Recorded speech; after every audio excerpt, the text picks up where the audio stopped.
अरे नहीं,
और वो बोल दिया, मैं कह दूंगा उनको आगे बहुत इंपॉर्टेंट मीटिंग है।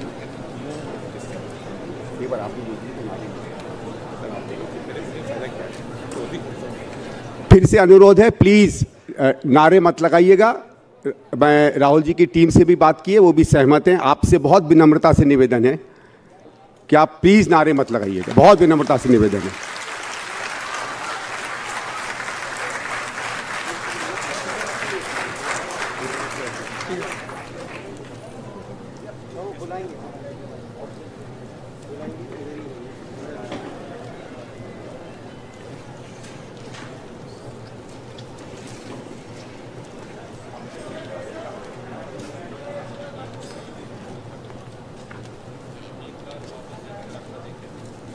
मैं यहाँ आप सबकी तरफ से राहुल जी का बहुत बहुत गहराइयों से स्वागत करता हूँ।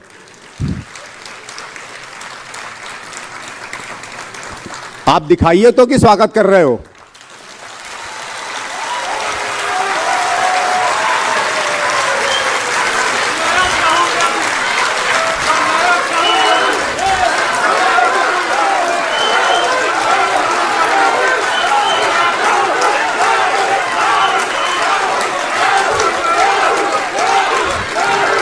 Thank you, thank you, thank you. Rahul ji, छोटी सी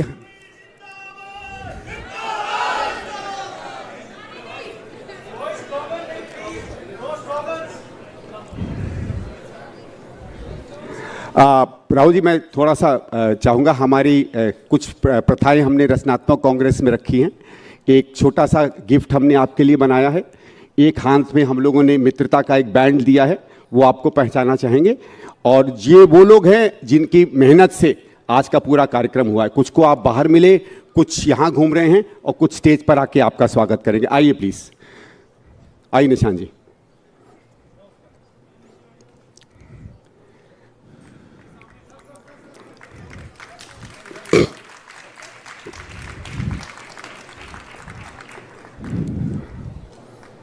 संदीप छत्तीसगढ़ वाले भी हैं। सिर्फ टोपी, सिर्फ मारा। अभी नहीं अनाउंस करेंगे।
राहुल जी, वैसे ये बात कहने की जगह नहीं है, लेकिन क्योंकि एक आपके सर पर कुछ पहनाया गया है, हमारे यहाँ सर पर पहनाने वाली चीज़ जो है, तो मैं तो इतना कह सकता हूँ जो आपके सर पर रखा है, मुकुट तो हम नहीं कहेंगे क्योंकि हम साम्राज्यों में नहीं हैं, पर अभी तो ये अंगड़ाई है, अभी पूरी लड़ाई है।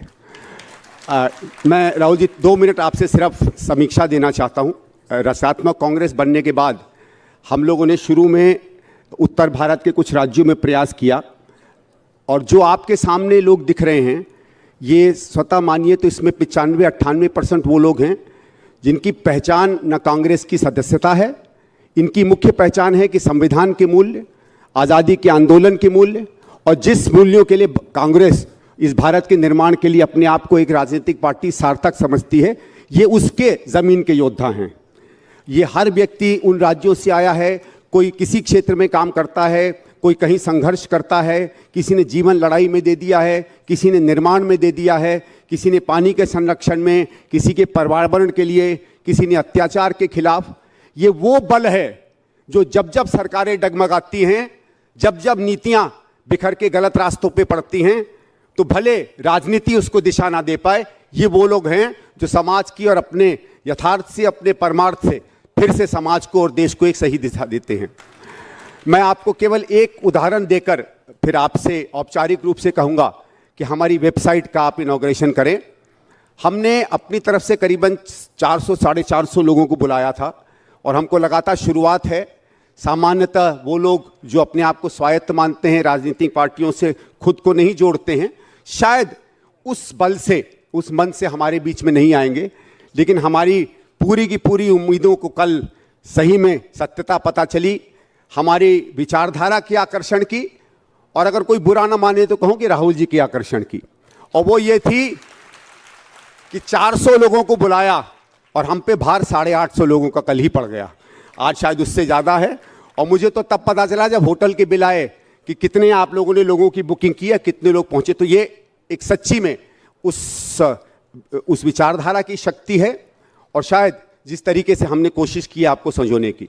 मैं आपके बयान के पहले, आपके वक्तव्य के पहले एक छोटी सी औपचारिकता आपसे चाहूँगा। हमने कोशिश की है रचनात्मक कांग्रेस की एक वेबसाइट बनाने की, और मैं चाहूँगा अगर आप अनुमति दें कि उसका आप इनॉग्रेशन करें। कैसे करेंगे? आइए प्लीज़ करवा दीजिए।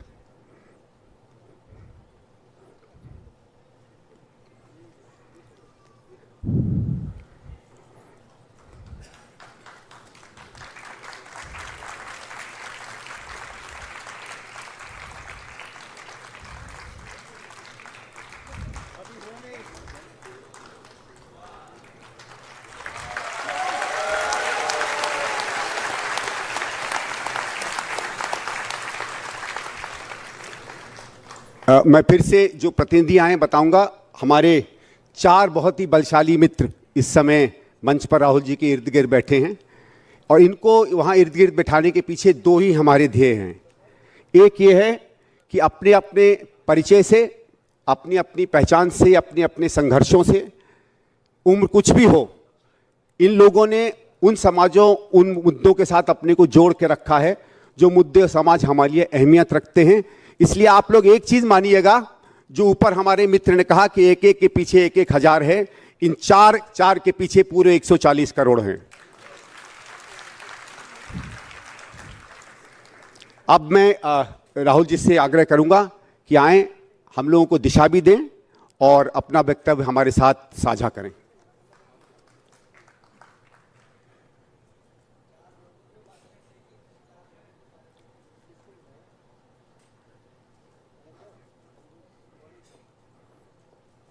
और मैं वीडियो वालों से और जर्नलिस्ट वालों से भी,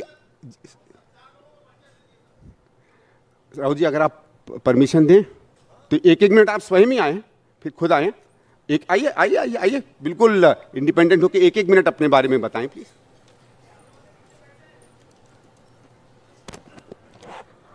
आप सभी को मेरा नमस्कार।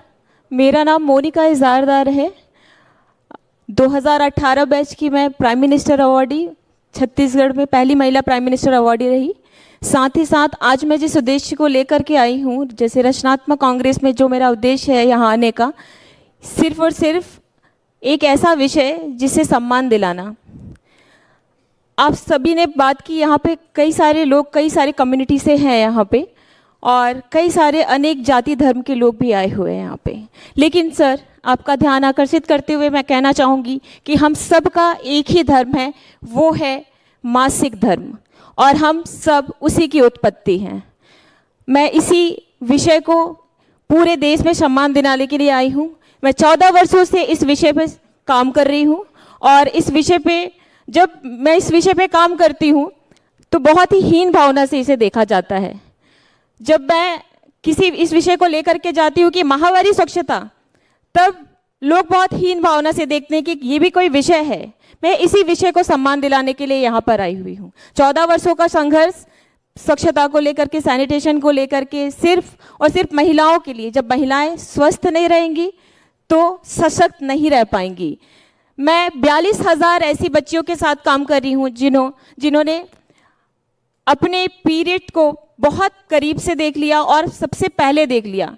जैसा कि मैं आप सभी के समक्ष रखना चाहूँगी और पुनः ध्यान आकर्षित करते हुए कहना चाहूँगी कि 7-7 वर्ष की बच्चियों को भी पीरियड्स आ रहे हैं, और मैंने अब तक की 42,000 बच्चियों का चिन्हांकन किया जिन्हें अपनी कम उम्र में पीरियड्स आ गए। उनकी मानसिक स्थिति के बारे में, उनके स्वास्थ्य के बारे में आज हम पूरे देश में पावना के रूप में इस पूरे कार्यक्रम को चला रहे हैं।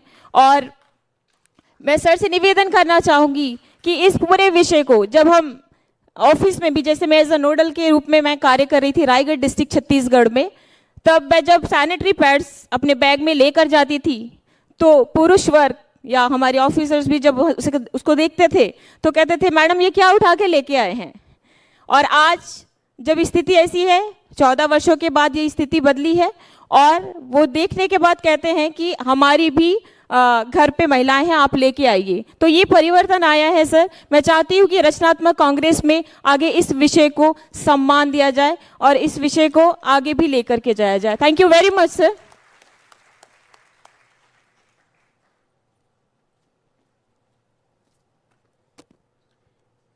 मेरा नाम अर्शी है एंड मेरा जुड़ाव पॉलिटिक्स से एजुकेशन के थ्रू हुआ था। नॉट कि मैं एजुकेटेड हूँ उस वजह से नहीं, बट मोर लाइक कि जब एजुकेशन के ऊपर हमला हो रहा है, जब एजुकेशन के ऊपर अटैक्स हो रहा है, तो उस समय पर गोइंग थ्रू न्यूज़ आर्टिकल्स की हो क्या रहा है, क्या नहीं हो रहा है, वो मेरा पूरा पॉलिटिसाइजेशन का हिस्ट्री रहा है।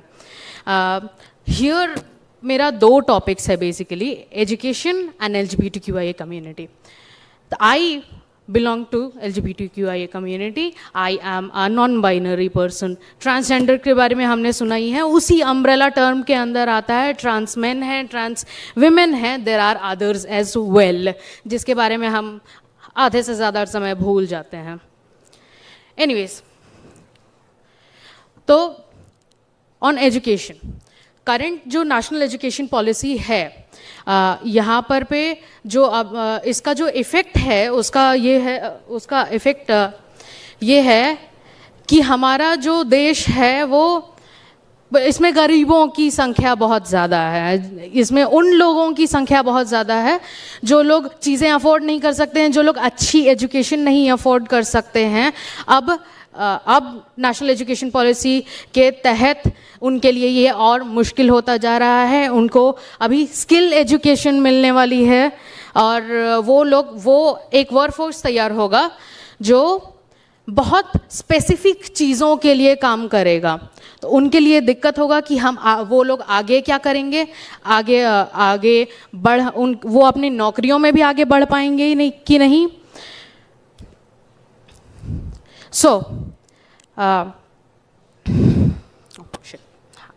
वो अपनी नौकरियों में भी आगे बढ़ भी पाएंगे कि नहीं, ये एक सवाल है। बट हमारा इकोनॉमिक्स, हमारा मार्केट जिस गति से आगे बढ़ रहा है, ये लोग सबसे पहले पीछे छूटेंगे। तो इनका तो इफेक्ट होने ही वाला है, सबसे ज़्यादा गरीबों पर, सबसे ज़्यादा माइनॉरिटी सेक्शन पर, और ये जो एक्सक्लूडेड ग्रुप है सोसाइटी के, इन पर। इनमें आता है हमारा LGBTQIA प्लस कम्युनिटी।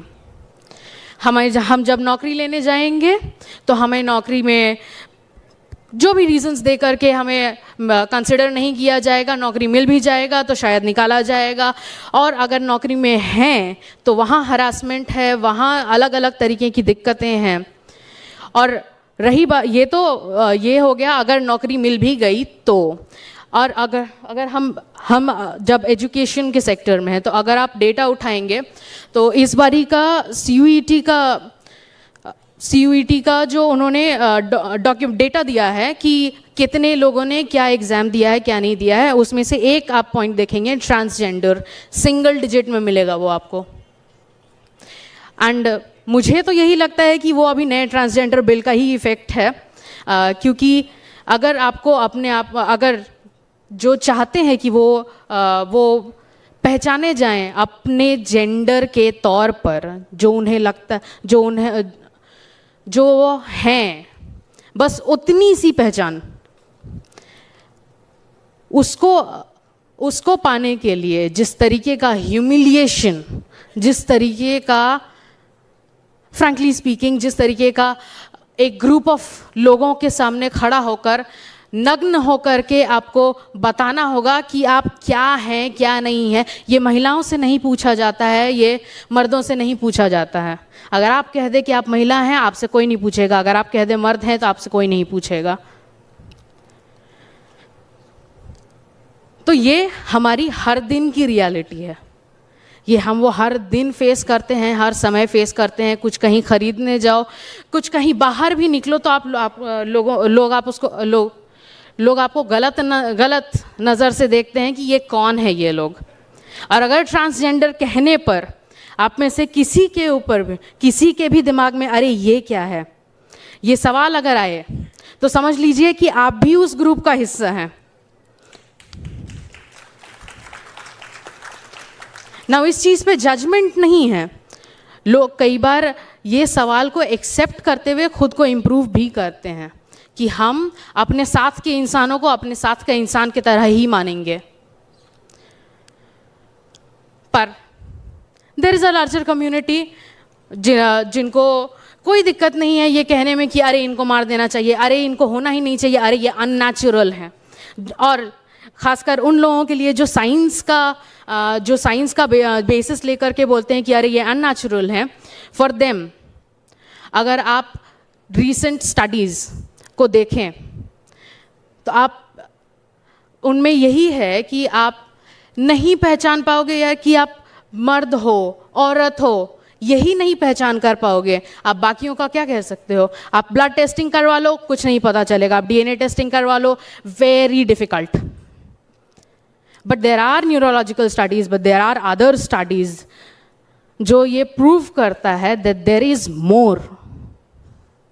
तो हम जितना जानते हैं सिर्फ उस पे अटक के नहीं रहना चाहिए, हमें वो साइंटिफिक टेम्परामेंट चाहिए, हमें वो क्रिटिकल थिंकिंग चाहिए, हमें वो इंक्लूजन चाहिए, और सबसे ज़्यादा सिर्फ LGBTQI कम्युनिटी के लिए नहीं, सब के लिए एम्पैथी चाहिए।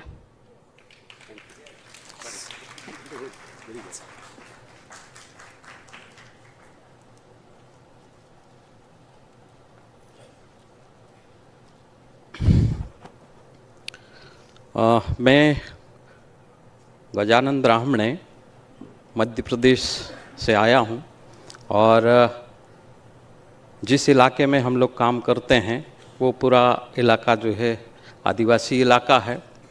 और आदिवासी इलाके में सारी समस्या है, स्वास्थ्य की समस्या, शिक्षा की समस्या, रोजगार की समस्या, जंगल में रहने वाले आदिवासियों का विस्थापन की समस्या, ज़मीन पर रहने वाले आदिवासियों का ज़मीन से समस्या, और कई सारी अन्य समस्या भी वहाँ पर है। तो उसी को लेकर जो है हम लोग पिछले 38 साल से काम कर रहे हैं, और आज भी जो पहले समस्या थी वो आज भी समस्या है। जिस प्रकार से कानून बने हैं लेकिन कानून का ज़मीन पर कोई भी स्तर पर जो है उसका असर नहीं दिखता। जैसे 2009 में वन अधिकार मान्यता कानून बना, कानून में कहा कि जब तक कानून का पूर्ण रूप से क्रियान्वयन नहीं हो जाता तब तक जंगल जमीन से किसी भी आदिवासी को बेदखल नहीं करना। किंतु आप आए दिन पेपर में पढ़ते पानी में पेपर में आता है कि आज जो है इस गांव के इतने आदिवासियों को उजाड़ दिया, बेघर कर दिया। पढ़ते पानी में छोटे छोटे बच्चों को लेकर जो है वो बेघर परिवार इधर उधर भटक रहे हैं। उसी के साथ में कानून के हिसाब से जंगल की जमीन या राजस्व की जमीन जब तक उस गांव की ग्राम सभा सहमति नहीं देगी तब तक जो है कोई भी योजना या परियोजना उस गांव की जमीन को ले नहीं सकता। किंतु धड़ल्ले से कानून का उल्लंघन करते हुए कई सारी कंपनियां या सरकारी तंत्र भी जो है उस जमीन को जो है लेने का काम कर रहे हैं और वहां पर रह रहे आदिवासियों को जो है उजाड़ने का काम जो है कर रहे हैं। तो कुल मिला के आदिवासी इलाके में कानून का सही ढंग से क्रियान्वयन नहीं होना, जिससे आदिवासियों का विस्थापन होना और साथ ही जो है उस इलाके में जिस प्रकार से वो कानून पंचायत उपबंध अनुसूचित क्षेत्र पर विस्तार अधिनियम आदिवासी इलाके के लिए स्पेशल बना है, तो दूसरे कानून वहाँ लागू नहीं होना चाहिए। लेकिन जो है वहाँ पर जैसे विवाद, छोटे मोटे विवाद निपटाने का अधिकार उस गांव की ग्राम सभा को दिया गया है, लेकिन कहीं भी छोटा मोटा मामला होता तो पुलिस धड़ाम से वहाँ पर पहुँच जाती है। तो इस प्रकार से जो है हमारे इलाके में काम चल रहा है। उसी प्रकार से दूसरा जो है वहाँ के आदिवासियों का सांस्कृतिक रूप से दूसरे लोगों का अतिक्रमण हो रहा है। आदिवासी की संस्कृति नष्ट करना, आदिवासी के जो है वाद्य यंत्र नष्ट करना और आदिवासी की भाषा और देवी देवताओं को नष्ट कर कर दूसरे धर्म का आक्रमण होने के बाद में वहाँ के आदिवासियों को धीरे धीरे खत्म करने का काम भी चल रहा है। तो इसी विषय को लेकर जो है हम भी लगातार वहाँ पर काम कर रहे हैं और यहाँ पता चला कि रचनात्मक कांग्रेस के जरिए से पूरे देश भर में कैसे हम लोग अलग अलग इलाके में काम करते हैं, आज जो है और कल जो है इकट्ठे होने वाले हैं। ऐसी जानकारी मिली तो हम लोग यहाँ पर आए और अन्य लोगों की जो समस्या है वो समझेंगे और कैसे वो लोग लड़ रहे हैं, तो वो लड़ने का तरीका भी हम सीखेंगे। इसी बात को लेकर हम लोग यहाँ आए थे। ये मेरी बात यहीं ख़त्म करके आप सबको धन्यवाद।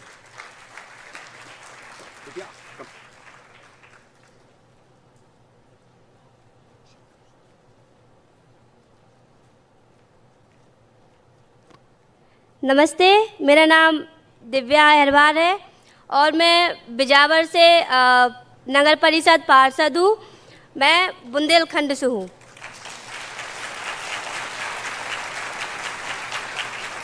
कैन बेतवा लिंक परियोजना के तहत जो डैम बनाया जा रहा है, ढोंढन डैम, वो हमारे क्षेत्र में बनाया जा रहा है, किशनगढ़ क्षेत्र में। और उस डैम में, उस परियोजना में ना कानून का पालन किया गया प्रशासन द्वारा।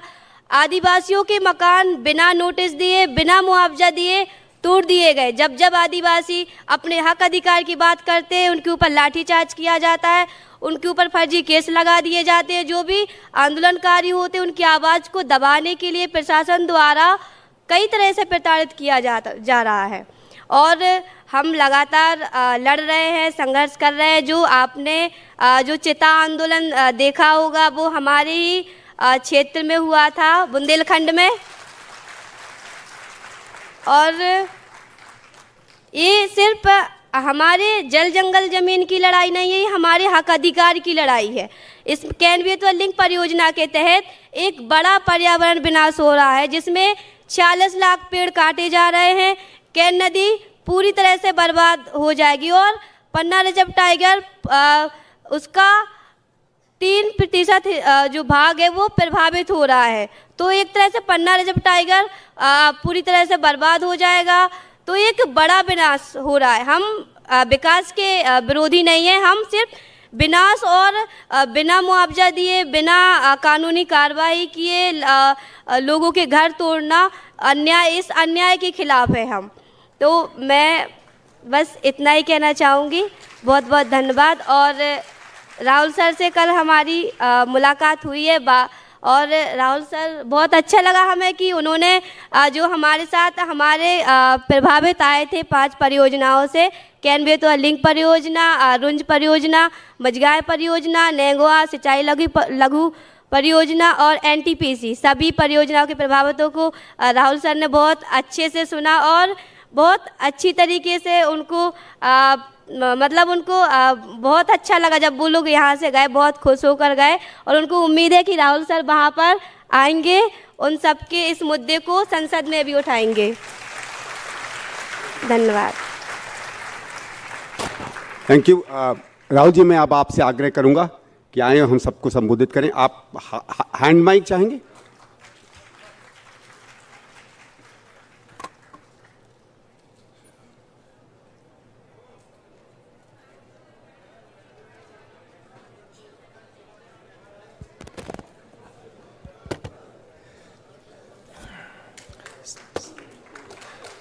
संदीप दीक्षित जी,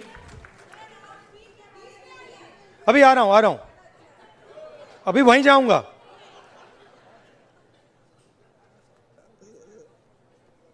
संदीप दीक्षित जी, गजानंद जी, दिव्या जी, अर्शी जी, मोनिका जी, फ्रेंड्स फ्रॉम रचनात्मक Congress, brothers and sisters, and I see some of my old friends from the press. I like to welcome everybody. Love you, love you. तो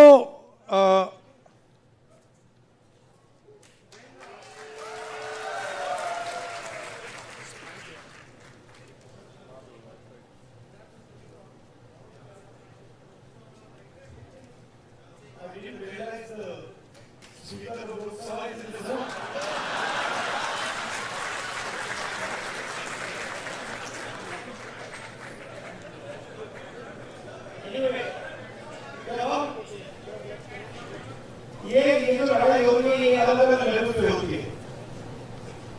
अभी आपने 4 एक्सप्रेशन सुने, अलग अलग पर्सपेक्टिव सुने।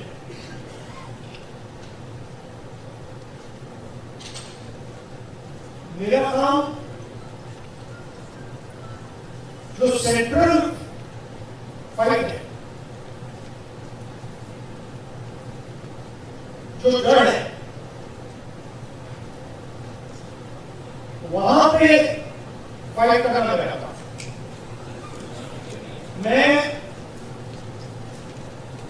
मुझे मेरे लिए आइडियोलॉजिकली लड़ाई किस बात की है और आइडियोलॉजिकल स्ट्रक्चर क्या है वो समझना बहुत जरूरी है।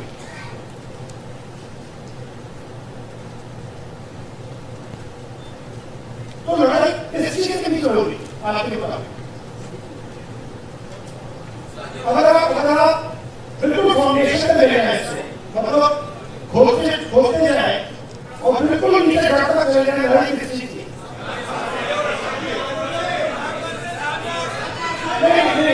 लेकिन जवानी बोर्ड से यहाँ है उससे नीचे जाइए।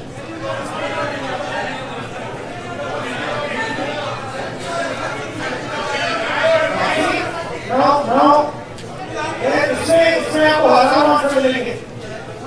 कोई कहेगा संविधान का है, कोई कहेगा संविधान का है, कोई कहेगा गांधी गोडसे, कोई कहेगा मीडिया फ्रीडम, कोई कहेगा आदिवासी, कोई कहेगा कॉर्पोरेट। ठीक है, तो इसको हम डिस्टिल कैसे करें?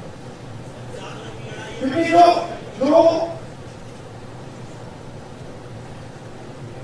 अगर इसको डिस्टिल नहीं करेंगे तो जैसे भी आवाज आनी कैसे आवाज है, कोई चिल्लाएगा उसको कैंसिल दूसरी आवाज कर देगी। तो आवाज नहीं देगी, बट आवाज की लॉजिक नहीं दिखेगी। तो This one. भैया, it's not coming properly. We can use this one. चल नहीं रहा, नहीं है, लाइव में नहीं है, लाइव में। वो कह रहे हैं कि लाइव में वो नहीं आ रहा, तो नहीं वो बाहर तो यू वीडियो इट, ठीक है, नहीं I am more comfortable there.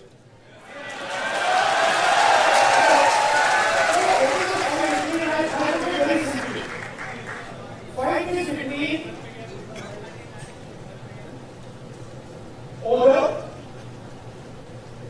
and expression. Okay, there are some people who want to give orders and order society, and there are other people who want to express themselves, and that order is disturbing their expression. Hello. And every single person was directly going to do that. Every single person's perspective can fit into that. If you look at what was happening at Jantar Mantar, students want to express themselves. They are in pain and they want to express themselves, and the government says no. We are going to create order in Jantar Mantar, you cannot express yourselves.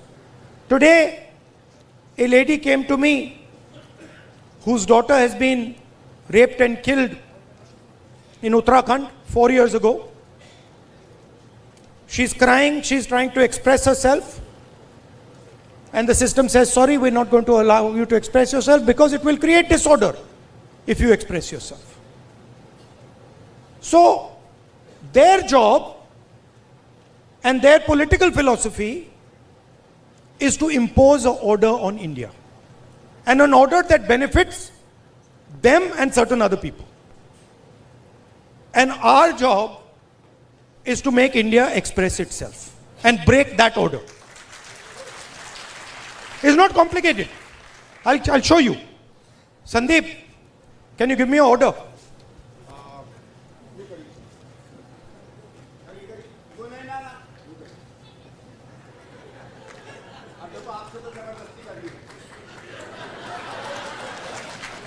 This is RSS. This is रचनात्मक कांग्रेस। एक और order दो भाई, हाथ मिलाने का order दे दो, चलो सिंपल कर देते हैं, फ्रेंडली जेस्चर, हाथ मिलाने का ऑर्डर कर देते हैं, हाथ मिलाने का ऑर्डर दो। Our job is very simple, and we can drive them crazy. इनको हम मतलब पागल कर देंगे। मैं आपको बता रहा हूं, नरेंद्र मोदी रात को नहीं सोता है।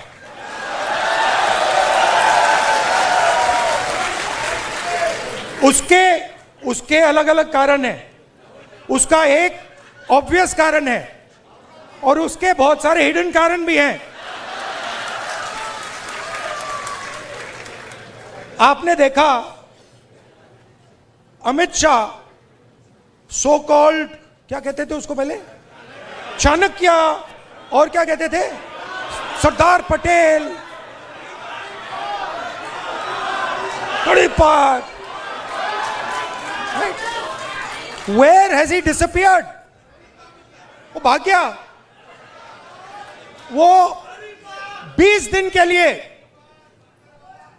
पार्लियामेंट हाउस में नहीं घुस पाया वो। Why? Because for the first time they are feeling India's expression. और अब इनको बात समझ आ गई है कि अब ये देश अपने आप को एक्सप्रेस करने से नहीं रुकने देगा। ये चल रहा है गया, और आपको अपना छोटा सा मतलब आरएसएस का ऑर्डर क्रिएट करना है, क्रिएट कर दो, उठा के तोड़ के फेंक देगा ये। उसका एक तरीका है, मोहब्बत की दुकान है। वही बेसिकली वही कह रहा हूं। वो कह रहे हैं, देखिए, आइए संदीप, से फिर से आपको डिस्टर्ब करता हूं। अब आप मुझे एक ऑर्डर दीजिए। हाँ, नहीं आप एक ऑर्डर दे, एक ऑर्डर दे दीजिए मुझे, कोई भी ऑर्डर। ये क्यों किया मैंने, एक ही कारण है, क्योंकि मैं डर गया। अगर मैं ऑर्डर से डर गया, ऑर्डर देने वाले से डर गया, तो मैं अपने एक्सप्रेशन को बंद कर दूंगा। अगर नहीं डरा, क्यों मैं बंद नहीं करूंगा, मैं अंदर अपने एक्सप्रेशन को मतलब अंदर से गाली दूंगा कि भैया मुझे मतलब ये अच्छा नहीं लग रहा है, but that is an expression of fear, that is cowardice. And frankly, I must tell you, a lot of people in India, and this is something that has disturbed me, a lot of people in India have been behaving like cowards. So many people, they've been behaving like cowards against this cowardly force. Now I can understand if you are fighting the British Empire and suddenly you say, I'm feeling a bit scared. But you're fighting a bunch of jokers, how can you feel scared? You're literally, please understand, you're literally fighting a bunch of jokers, clowns, right? Who have no idea about our philosophy, no idea about our history, right? They're a bunch of clowns. Now, I couldn't say this. I can naturally say this about my friends in the RSS. It's obvious to me. In fact, it's obvious to most people that these people have no understanding of India. Right? Why? Because somebody who cannot connect with India as it is today cannot understand India. To understand India, you can't understand India 3,000 years ago. You have to understand it today, right now. And to understand it today, the only way to understand it today is if you understand its expression. These people, please watch them. Please watch them. I'll show you. Bhaiya, 3-4 of you come here. Aaiye, abhi aaiye. Just come. Just stand like this. Just stand next to him. Just stand next to him. Just come. Stand here. Now do that RSS salute. That one, how do you do it? Just do it. Just do it. Just do the RSS salute. See, they're not taking the order. Right? But this is what that structure looks like. This is what the RSS looks like mentally, conceptually. Now let me show you the Congress. Let me show you. No, they are now, suddenly they became the Congress. See? So these people, what have they done? What is the magic trick? The RSS has been utilized, has been captured and been utilized by large capital. Okay? Please understand. Large capital, Mr. Ambani, Mr. Adani, these guys have captured the RSS. The RSS ceased to exist long ago. What was the RSS? The RSS was the expression of the small Indian businessman. Goldsmith, jeweler, Banya, that was the RSS. That died. It's gone. Today the RSS is an instrument of Mr. Adani. That's all it is. And they stand there with their lathis and all making a fool of themselves. Hindi में बोलूं, मेरा कहना है RSS क्या था? RSS जो छोटा businessman था, मैंने स्टडी की ये बात, जो छोटे छोटे बिजनेस वाले थे, मिठाई की दुकान चलाते थे, सोनार थे, लोहार थे, इनकी फोर्स थी। उनको तो उन्होंने धोखा दे दिया, मार दिया, वो तो सब मर गए। आरएसएस ने डीमोनेटाइजेशन कर दिया, जीएसटी कर दी और अपने ही लोगों को धोखा दे दिया, खत्म कर दिया। उसके बाद क्या हुआ? शुरुआत कैसे हुई? शुरुआत वाजपेयी जी के टाइम में प्रमोद महाजन ने की। कैपिटल इंजेक्शन को आरएसएस के अंदर उसने डाला, पहला फर्स्ट स्टेप। और second step Narendra Modi, final corporatization of RSS और Narendra Modi. It's obvious, RSS as original force is dead. We are not fighting, they finished, they're gone. Now RSS is an instrument of large capital.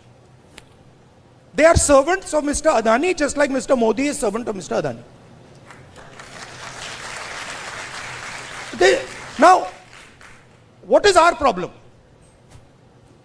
Our problem, which has now to a great extent been resolved, that my friends in the media have been captured by them. It's a big problem, because they will come and tell me, sir, we don't like what is happening. But we have to, they tell me, I'm telling you, we have to feed our children. हमें भी नौकरी करनी है. मेरे मतलब वो prime minister है, उसके सामने पुलिस वाला है, मेरे कान में विस्पर कर रहे हैं, भैया इनको हटाइए, आप यहां से इनको हटाइए. वो मुझे हटा रहा है और मेरे कान में कह रहा है, भैया इनको हटाओ. मैंने कहा ये क्या बात कर रहे हो? नहीं, हमारी नौकरी है, हमें काम करना है. अंडरस्टैंड. इनका भी एक्सप्रेशन मैं समझता हूं कि आपको अपने बच्चों की स्कूलिंग करानी है, फ्यूचर बनाना है, but there is also something known as national spirit. What is national spirit? National spirit is we are not going to allow a bunch of clowns to create order over us. Have you ever seen the Prime Minister have a conversation like this? Have you ever wondered? आपने कभी सोचा है कि प्रधानमंत्री press conference क्यों नहीं करते हैं? ये मेरे लिए नहीं सुनिए, ये मेरे लिए पहले बड़ी सरप्राइजिंग चीज थी. मैं सोचता था कि इसके पीछे कोई मार्केटिंग की स्ट्रेटेजी है, कुछ है. फिर मैं भैया उनके साथ कमरे में बैठ गया 5 मिनट और बात समझ आ गई, भाई ये तो जा ही नहीं सकता मीडिया के सामने. ये तो वहीं का वहीं 5 मिनट में खत्म हो जाएगा. रियलिटी है, मैं आपको रियलिटी बता रहा हूं. तो रचनात्मक कांग्रेस का मतलब क्या है? आपको एक्सप्रेस करना है. आपने एलजीबीटी की बात की, आपने आदिवासियों की बात की.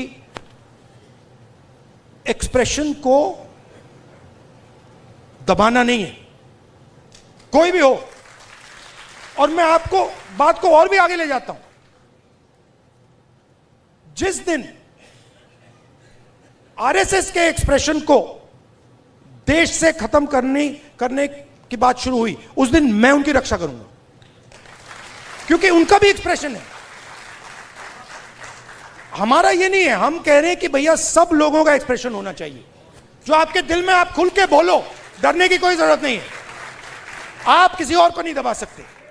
आप ये नहीं कह सकते कि भैया देखो आप सिख हो तो आप गुरु नानक की बात नहीं कर सकते, आप मुसलमान हो तो आप अल्लाह की बात नहीं कर सकते, आप जैन हो तो आप महावीर जी की बात नहीं कर सकते, आप हिंदू हो तो आप शिव की बात नहीं कर सकते. नहीं, जिसको जो बात करनी है, जिसके भी दिल में है, उसको बोलना चाहिए. उसके बाद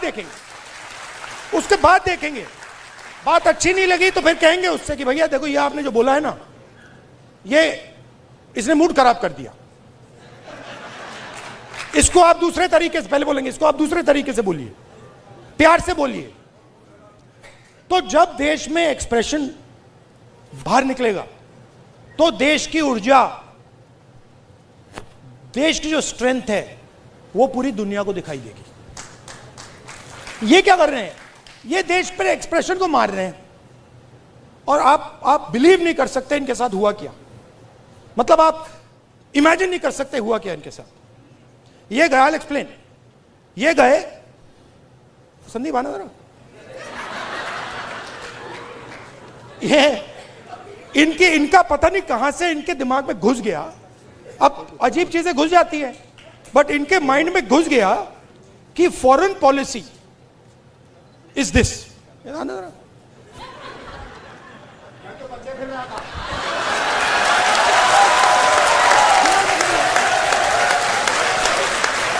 अब पता नहीं किसने डाला, कहां से घुसा कि भाई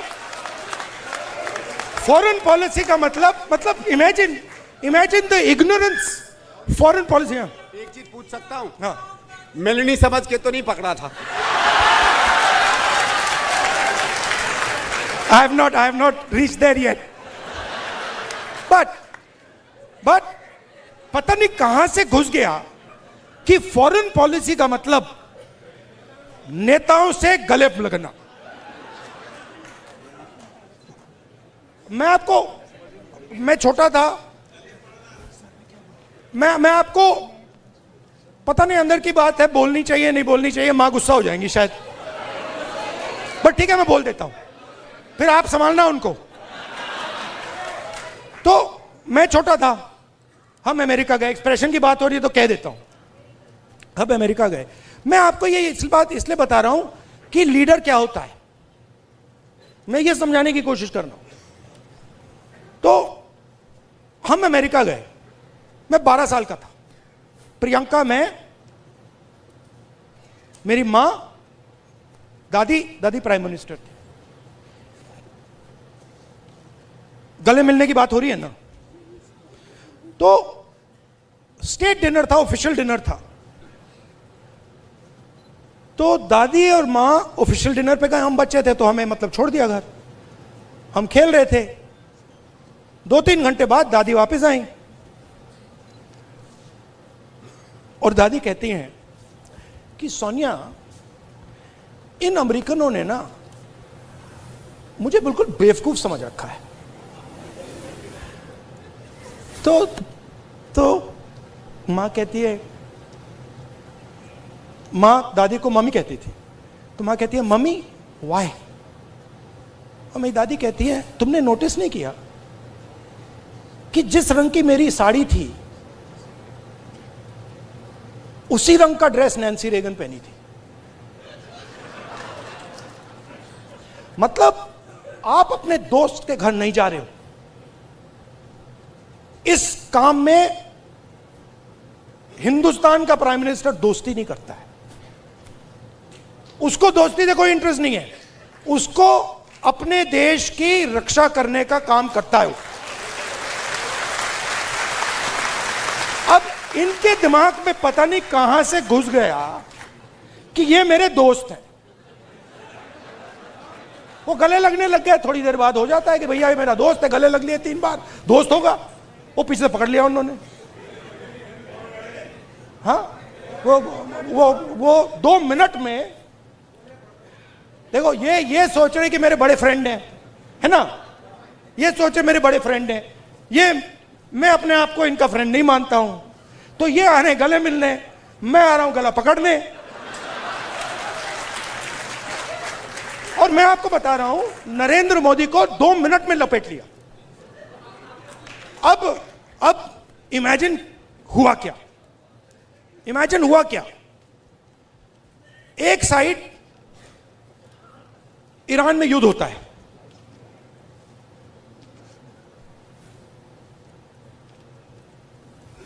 हिंदुस्तान के लिए, अगर हिंदुस्तान अपनी स्ट्रेंथ को समझता और अगर हिंदुस्तान का नेता इंदिरा गांधी जी जैसा होता तो हिंदुस्तान के लिए दुनिया में सबसे बड़ी अपॉर्चुनिटी आपके सामने आई। कौन सी कि भैया ईरान हमारा पुराना दोस्त, अमेरिका हमारा दोस्त, रशिया हमारा दोस्त, चलो भैया हम रेलेवेंट बन जाते हैं, इनकी दोस्ती बनाते हैं। हुआ क्या? नहीं हुआ क्या, पाकिस्तान ने हमें जगह उठा के ले गया। जो मीडिएटर पाकिस्तान बन गया और हिंदुस्तान, मोदी जी देखते रह गए। ये हुआ क्या भाई, ये कैसे हुआ? अब क्या हुआ? अभी ये मीडिया वाले आपको बता नहीं रहे, मुझे मालूम है आजकल भैया, मैं आपको बता रहा हूं, मोदी जी के ऑफिस के अंदर से मुझे इंफॉर्मेशन मिलती है। पूरा पूरा रिवोल्ट चल रहा है अंदर। हुआ क्या?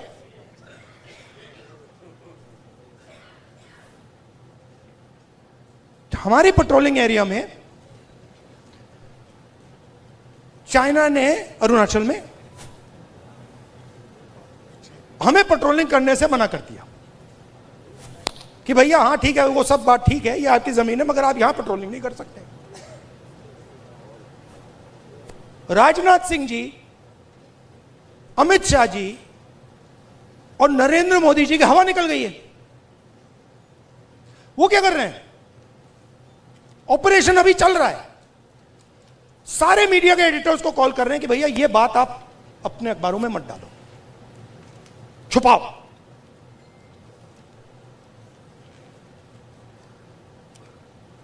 सीधा बिना सोचे समझे देश का नुकसान कर रहे हैं। मैंने देखा, नहीं मैंने अपनी आंखों से देखा, गलवान के बाद प्रधानमंत्री आए, जूम कॉल थी, प्रधानमंत्री कहते हैं हिंदुस्तान की जमीन का 1 इंच चाइना ने नहीं लिया।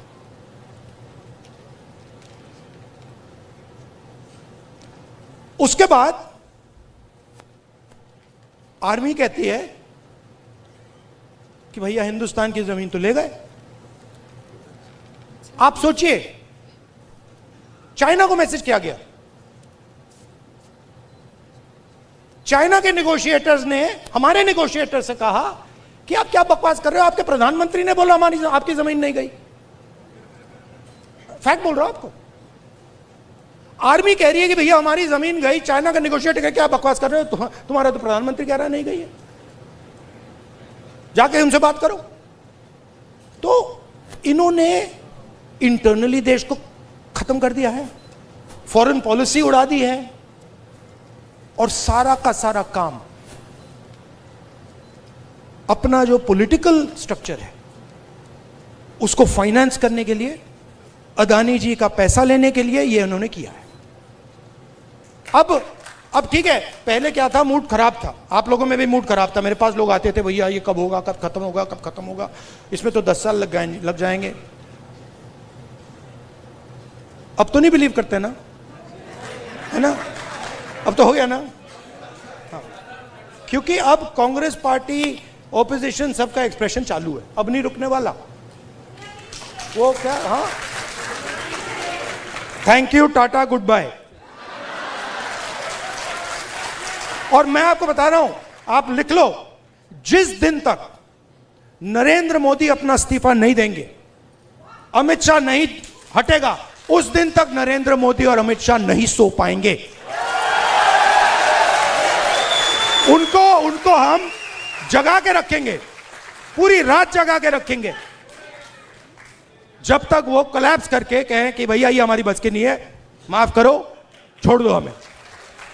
और बिना नफरत के, बिना हिंसा के, बिना नफरत के हम हमारी देश की संस्कृति, हमारे देश के कल्चर की लड़ाई लड़ रहे हैं। हमारा देश नफरत का नहीं है, मोहब्बत का है, प्यार का है, भाईचारे का है, अहिंसा का है। ये हम प्रूव करके दिखा देंगे सबको। अब आप सबको, जब आपको ऑर्डर मिले ऊपर से, अच्छा लास्ट बात बताता हूं, ये मैं बात समझा कब, ये ऑर्डर वाली। मैं एक दिन लोकसभा में ना, एक तो प्राइम मिनिस्टर का साइड होता है और एक ऑपोजिशन का होता है, तो एक दिन पता नहीं क्यों मैं उस साइड से जा रहा था ऊपर की ओर, तो वो बैठे हुए थे वहां पे। तो जब मैं वहां से निकला, वो मेरी ओर देख रहे थे सारे के सारे बीजेपी वाले। मैं थोड़ा उनके जानबूझ के थोड़ा ऐसे पास जा रहा था, और वो घूर घूर के देख रहे थे, मैं भी घूर घूर के वापस देख रहा था। तो एक बीजेपी के सांसद ने पता है क्या बोला, मैं सुन लिया, वो मेरे लिए एक्चुअली था नहीं, मगर मेरे कान में घुस गया वो, क्योंकि ओपोनेंट, मतलब ओपोनेंट गुरु होता है हमारे सिस्टम में, हमारी फिलोसॉफिकल सिस्टम में ओपोनेंट गुरु होता है, वो दुश्मन नहीं होता, वो हमें सिखाता है, और उससे हम नफरत नहीं करते हैं, उससे हम प्यार करते हैं। बट हम उसको समझाना चाहते हैं यार तू गलत रास्ते पे चला गया है, प्यार से। तो उसने क्या कहा, उसने कहा पता है ये जो है ना, मेरे बारे में बोला, ये जो है ना, अपने कॉलीग से बोला, ये जो है ना प्रॉब्लम पता है क्या है? वो बोलता है क्या है? कहता है ये, फिर उसने थोड़ा गंदा शब्द यूज किया, वो मैं नहीं यूज करूंगा, स से, ये किसी खांचे नहीं, ये किसी भी खांचे में नहीं घुसता है, इसको ये कहीं भी नहीं फिट आता है, ये कहीं भी घुस जाता है, अपना करता रहता है। हां, मैं और हम सब किसी खांचे में नहीं घुसने वाले लोग। हमारे पास हजारों खांचे हैं। देखिए मैं आपको बताता हूं, आप सिख हैं, ठीक है, पहला खांचा। दूसरा खांचा, आप बॉलीवुड स्टार जैसे हैं लुक में, दूसरा खांचा। तीसरा खांचा, आप भाई हैं, राइट। चौथा खांचा, आप स्पोर्ट्समैन हो, राइट। हम सब के पास हजारों खांचे हैं, जो चूज करना कर लो, किसी एक खांचे में नहीं फंसना। Love you all, thank you very much, keep fighting.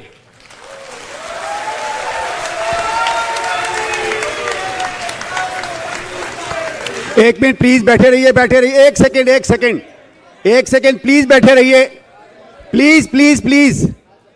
मैं दिल की गहराइयों से राहुल जी का धन्यवाद करता हूं, और आज का इस सत्र समाप्त होने के पहले आप लोगों से दरख्वास्त करूंगा कि राष्ट्रगान के लिए प्लीज खड़े हों।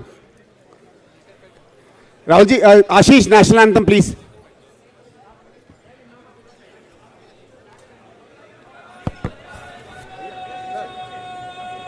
सर, राष्ट्रगान के पहले नारा नहीं प्लीज।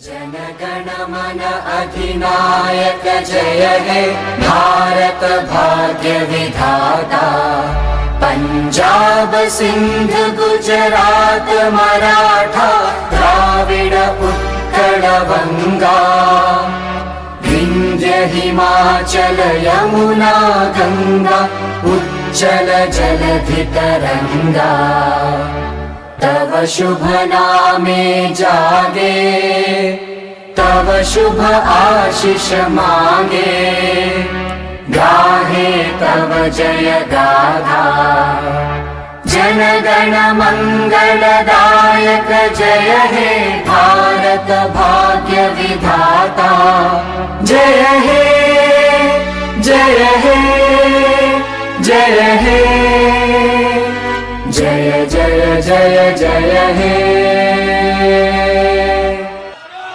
राहुल जी, एक सेकंड राहुल जी, एक आखिरी, राहुल जी बस एक बात मैं आपको बताना चाहता हूं। एक सेकंड भैया, साहिर लुधियानवी की एक बहुत मशहूर कविता है जिसमें उन्होंने कहा है, ये सुबह कभी तो आएगी, ये हमारा प्रण है, ये सुबह हम ही तो लाएंगे। Thank you.